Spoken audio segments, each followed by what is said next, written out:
யார் இந்த KPY Bala? Bala exposed.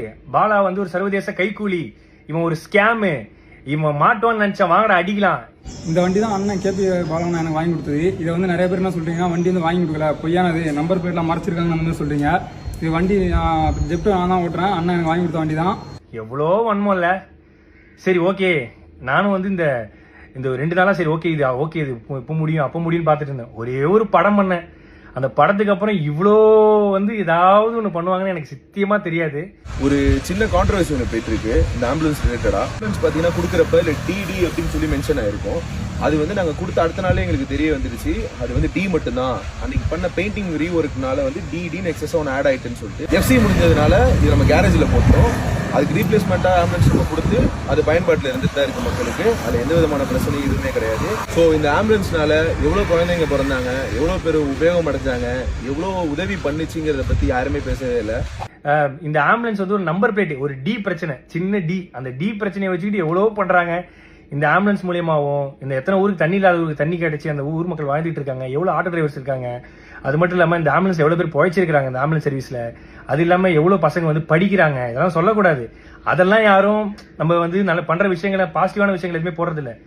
ஏதோ ஒரு சின்ன டி ஸ்டிக்கர் பிரச்சனை, அதை வச்சுக்கினியும் எக்ஸ்போஸ்டு முகத்திரை கிழிஞ்சது, அதுலயும் ஒருத்தர் போட்டிருக்காரு சர்வதேச கைக்கூலியா. ஐயா நான் தினக்கூலி, அது கூட பரவாயில்ல. இந்த ஹாஸ்பிட்டல் வந்து இவன் கட்டுறான், எப்படி இவனுக்கு உள்ள காசு?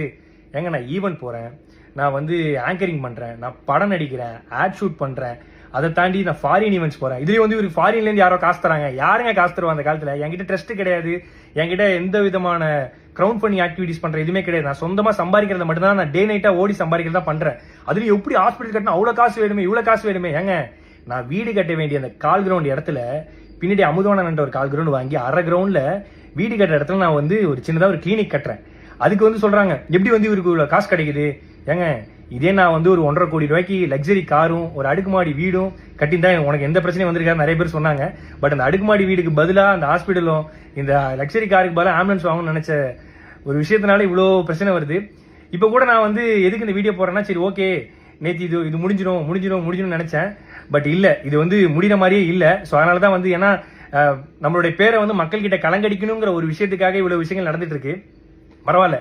இப்போ நான் ஏன் வீடியோ போட்டேன்னா, இதை பார்த்து நிறைய மக்கள் வந்து நிறைய பசங்க வந்து ஐயோ இப்பெல்லாம் பண்ண இவ்வளவு பிரச்சனை இருக்குன்னு சொல்லிட்டு பின்வாங்கிடக்கூடாது. கடைசி வரைக்கும் அவங்களால முடிஞ்ச உதவி, ஏன்னா நம்மளை பார்த்து நிறைய பேர் பண்ணிட்டு இருக்காங்க. உண்மையாக வண்டி ரெஜிஸ்ட்ரேஷன் பண்ண புக்கு எல்லாமே இதெல்லாம் இருக்கு.